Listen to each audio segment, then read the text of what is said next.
Pound yen was one that we spoke about in the live room last week. We revisited it in the Trading Edge this past week. So if you guys weren't in the live room, if you didn't see the Trading Edge video, make sure you go back and watch those things and make that a habit, because a lot of these opportunities we see well in advance, and then we're just waiting, right? Like our Q&A topic yesterday about predictions. We make a prediction well in advance. We plan, we wait, we plan, we wait, we plan and wait. And then when the entry signal finally comes, we're not panicking. We're able to take advantage of it. And that's exactly what happened here. I'll give you kind of a short version of the background story. I deleted some of my notes here. Apologies. But basically, this little red zone right here is previous structure from 2015, I think it was, 2015. We're in a trend continuation state where we broke previous levels of structure, and we're looking for price to go a little bit higher. Those marks aren't right. There should be 92 and 92.50. Let me just go back here real quick, or 93s. But you can see if we go back to our zone right here, here's what we're looking at. This was kind of the minor zone right here, this lower red line. I'm not too concerned with that one. But the lower one was right here, about 93s. And then the higher one right here, about 94.8s, right?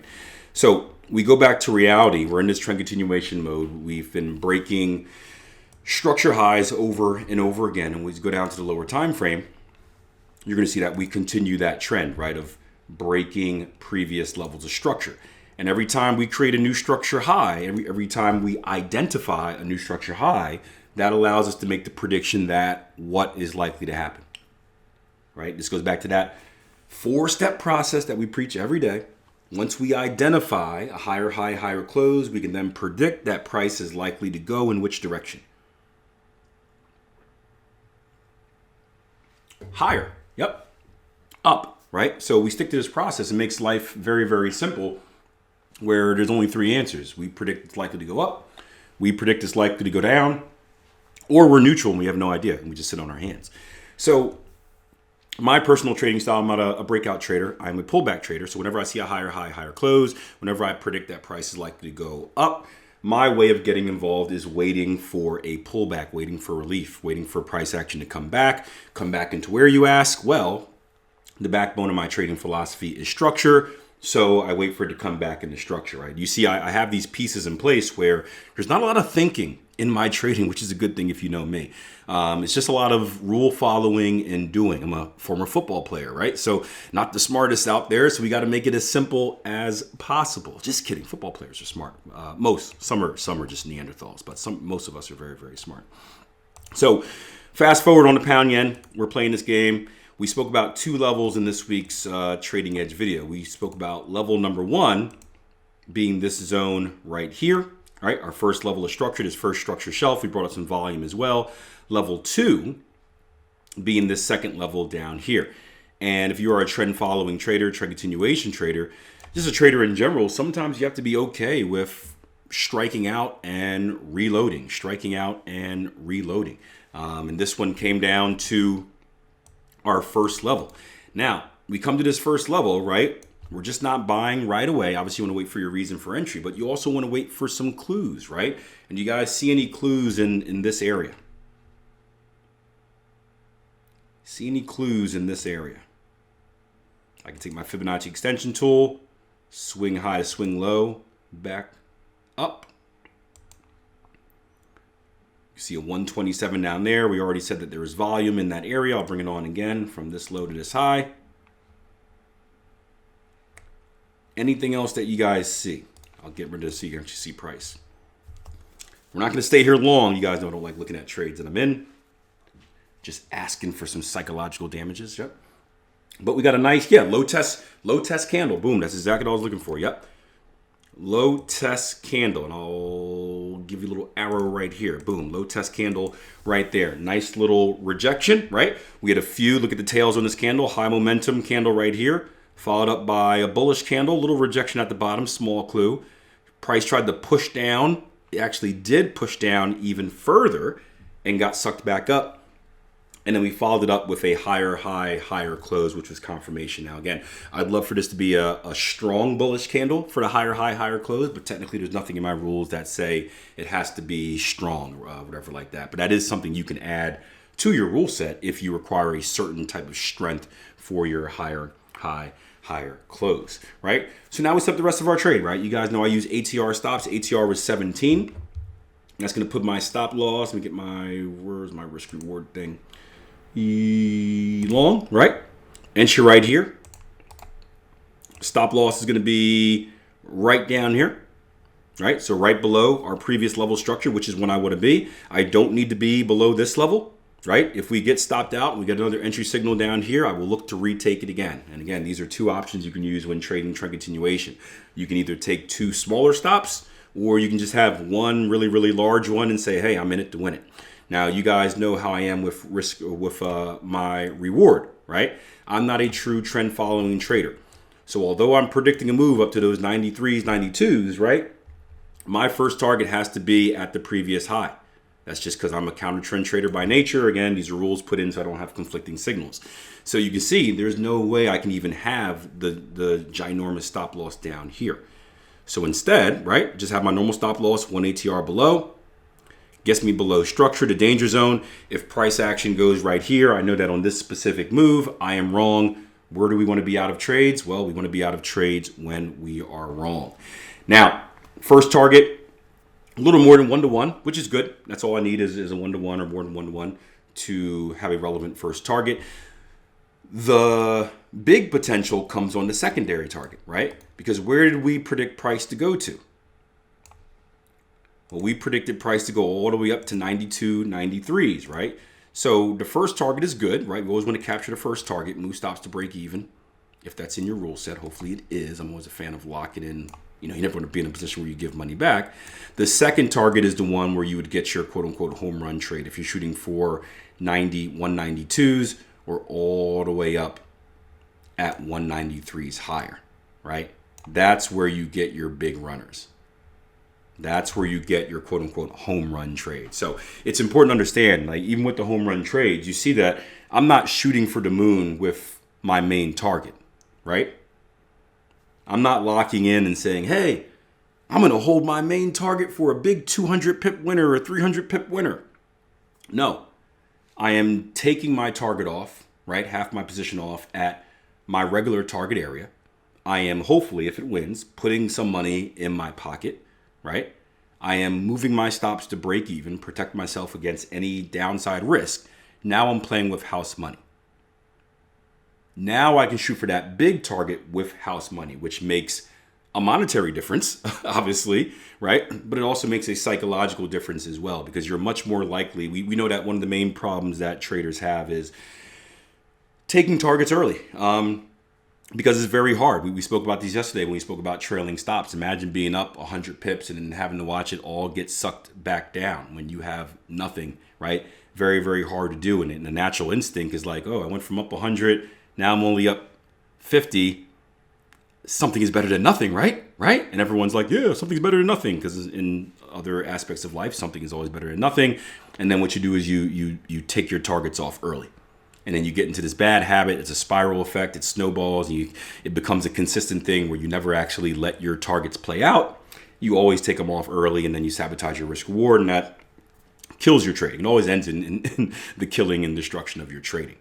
When you've already made money on a trade, or when you have your downside risk protected, you're more comfortable to stay in it. Because you've already fed that urge, right? That urge, I guess that hunger that we have as human beings or traders is to profit, right? Now we know process over outcome. We know we're not going to profit every single trade, right? We know bigger picture, the process and extracting our edge. But like, let's be real, right? We want to make money from trading. Am I right?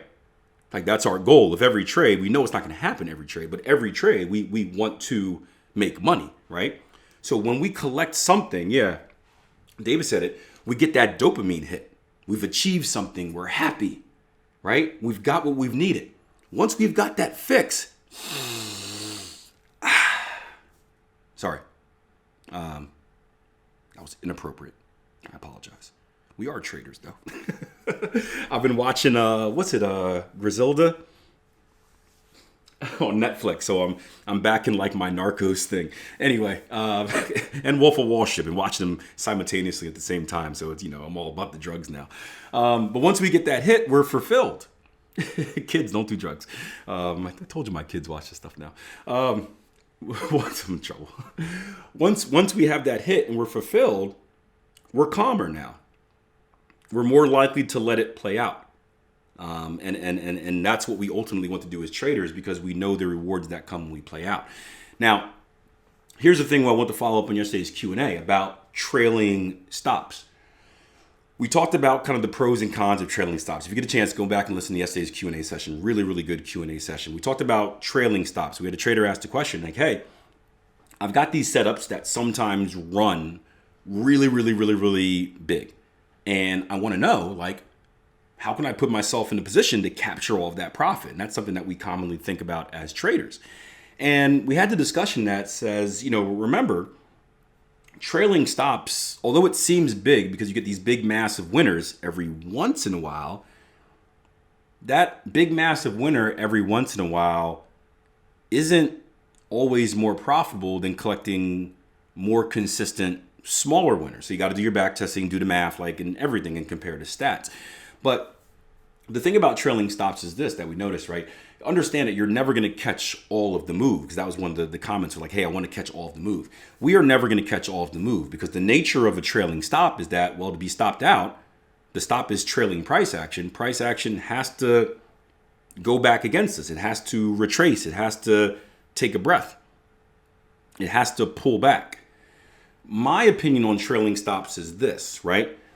I'm a big fan of active trade management. I'm a big fan of trailing stops. It has been the thing that has taken my trading to the next level after kind of I've quote unquote mastered. We never really mastered it, but have gotten better, closer to mastery of the technicals.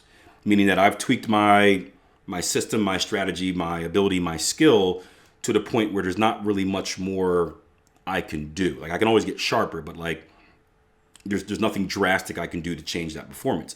So what I've gotten better at is managing risk. How can I lock in profit earlier? How can I choose better targets? Stuff like that. And so trailing stops is a good thing. But here's what I believe we should have.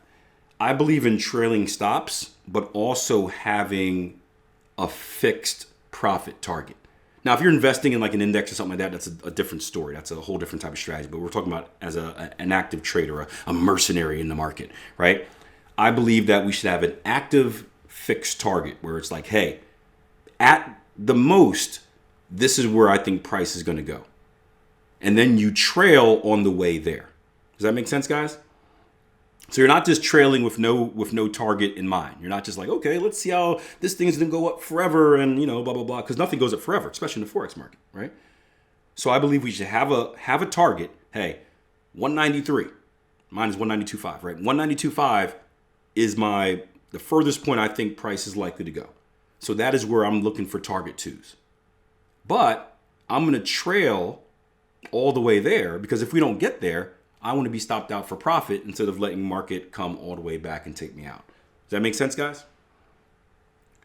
So that's my belief and my strategy on trailing stops. It's just not trailing stops with no target in mind. It's having a target in mind and then trailing stops as that safety net behind your targets. Like when those was it deal or no deal, where like once you get to a certain level, like you've locked in, like at minimum, like you can still go for 100,000, but at minimum you've locked in 25,000. One of those things. Once you achieve a certain level, you've locked in more profit, and as you kind of work up that ladder, you keep locking in. So even if you don't get that million, you still get 50,000, which is more than the zero or anything like that. So I want to share that with you because I thought it was a good follow-up. You guys know I don't like looking at live trades as I'm looking at it. See, the market is trying to tempt me. See how it's going. It's some of you guys are like, oh shoot, there's a big red candle forming a keel. Aren't you scared? What's going to happen? I'm not scared, right? Because there's nothing I can do about it. It's out of my hands right now. I'm in the trade. My targets are in. My stops are in. There's nothing more I can do aside from sabotage myself. I've already accepted my risk, right? Measured my risk, accepted my risk. I know what I'm willing to lose. By taking the trade, I told myself I am willing to lose this amount. I'm very comfortable. If it loses, it's not a big deal, right? There are other trades that will happen. And that's the mindset you have to have going into a trade. But this is also the reason why watching trades, and I get this comment a lot where it's like, I stare at the chart, I watch the trades and I make a mistake. I could black out and make a mistake, and I know I shouldn't. If you're watching it, this is going to drive you insane because there's nothing you can do. You're watching it. It's just giving you pain. This is like watching yourself being tortured, right? Just remove yourself from the situation and you're less likely to make a psychological mistake. Just accept the fact that it is what it is, aside from any type of trade management stuff. So David says real quick, I think of it as having price trapped in a profit zone between a stop and a target. Either way, I'm going to be happy. That's a very good way. Yeah, that's a very good way to think about it. Yeah. Yeah. And again, it brings so much of a freedom. It's like, hey, I could win a lot or I could win a little. But it's like either way you win. And I think, that's a brilliant way to think about it.